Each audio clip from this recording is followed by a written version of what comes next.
আমাদের এই বর্ষাকালে আমাদের যে পেয়ারাগুলো গাছে থাকে সেগুলো বেশিরভাগ পেয়ারাই খাওয়ার উপযুক্ত থাকে না। তাই সেই সকল পেয়ারাগুলো আমাদের গাছ থেকে যখন পড়ে সেই সকল পেয়ারাগুলোতে প্রচুর প্রচুর সংখ্যায় বীজ থাকে, যে বীজগুলোকে আমরা চেষ্টা করি প্রত্যেক বছর সংগ্রহ করা। সেই সংগ্রহর প্রসেস রয়েছে। এই দেখতে পাচ্ছেন, এই যে মোটা পেয়ারা, এই পেয়ারাগুলোকে ছাড়ানোর পরে এই যে বীজগুলো থাকে এগুলো প্রত্যেকটা পেয়ারা খাওয়ার উপযুক্ত নয়।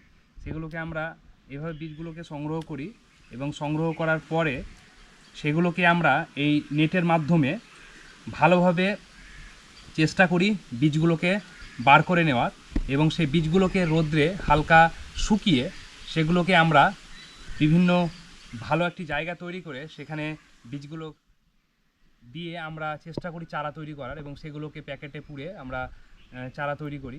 তাই এবছরও আমরা প্রচুর দেখতে পাচ্ছেন এখানে এই ডিব্বাটায় এক ডিব্বা এবং এক বস্তা আমরা এই পেয়ারা সংগ্রহ করেছিলাম। সেই পেয়ারাগুলোকে আমরা চেষ্টা করব বীজগুলো পেয়ারা থেকে প্রত্যেকটি বীজকে আমরা বার করে নেওয়ার, এবং সেই বীজগুলোকে আমরা সুন্দর করে শুকিয়ে নেব, তারপরে আমাদের যে প্রসেস সেটা শুরু করব। তা আমরা এইভাবেও আমরা চেষ্টা করলে আমরা অনেক বীজ সংগ্রহ করতে পারবো। আমরা জানি যে পেয়ারার বীজ প্রচুর থাকে, প্রচুর, এবং সেগুলোকে শুধু সংগ্রহ করাটাই আমাদের বিষয়, তাহলে আমাদের উদ্দেশ্য সফল হবে। দেখতে পাচ্ছেন আমি দেখাচ্ছি, এই যে এইভাবে আমাদের এইখানে প্রচুর বীজ থাকে, যে বীজগুলোকে আমরা এইভাবে এই পেয়ারাগুলো প্রত্যেকটা পেয়ারাকে আমরা এভাবেই ব্যবহার করতে পারবো, এবং এই পেয়ারা বীজগুলোকে আমরা সংগ্রহ করতে পারবো। সকলের উদ্দেশ্যে পরিবেশ বাঁচাতে আমাদের বীজ সংগ্রহর কাজটা করতে হবে, কারণ বীজ আমাদের পরিবেশে না বাড়াতে পারলে আমাদের গাছের সংখ্যা আমরা বাড়াতে পারবো না। কারণ বীজটা হচ্ছে আমাদের একটা মূল্যবান সম্পদ।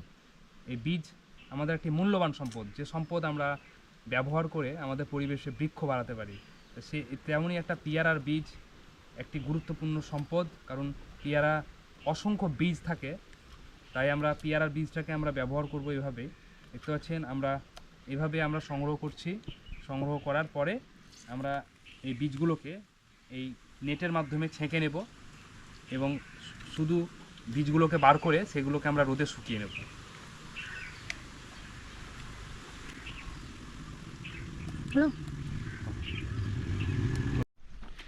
দেখতে পাচ্ছেন আমরা মোটামুটি প্রত্যেকটি বীজকে আমরা এই পেয়ারা থেকে আলাদা করে নিয়েছি। দেখতে পাচ্ছেন এখানে বীজগুলোকে আমরা আলাদা করে নিয়েছি এবং এই পাত্রে রেখেছি। দেখতে পাচ্ছেন এক পাত্র হয়েছে, এখানে প্রচুর বীজ হয়েছে, এবং সেই বীজগুলোকে আমরা এই নেটের মাধ্যমে দেখবেন এই নেটের মাধ্যমে কিভাবে আমরা তৈরি করছি সেটি আমি দেখাচ্ছি। এখানে অসংখ্য বীজ রয়েছে, অসংখ্য বীজ। দেখতে পাচ্ছেন এই যে পেয়ারাগুলো, প্রত্যেকটি পেয়ারা থেকে আমি বার করে নিয়েছি।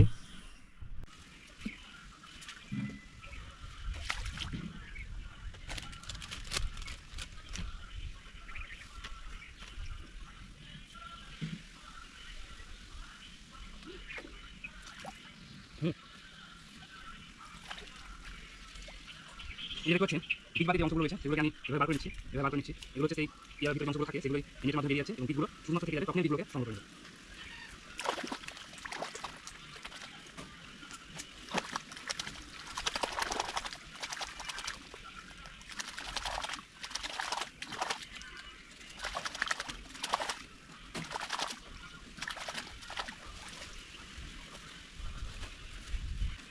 দেখতে পাচ্ছেন কীভাবে শুধু বীজগুলো বেরিয়ে গেল।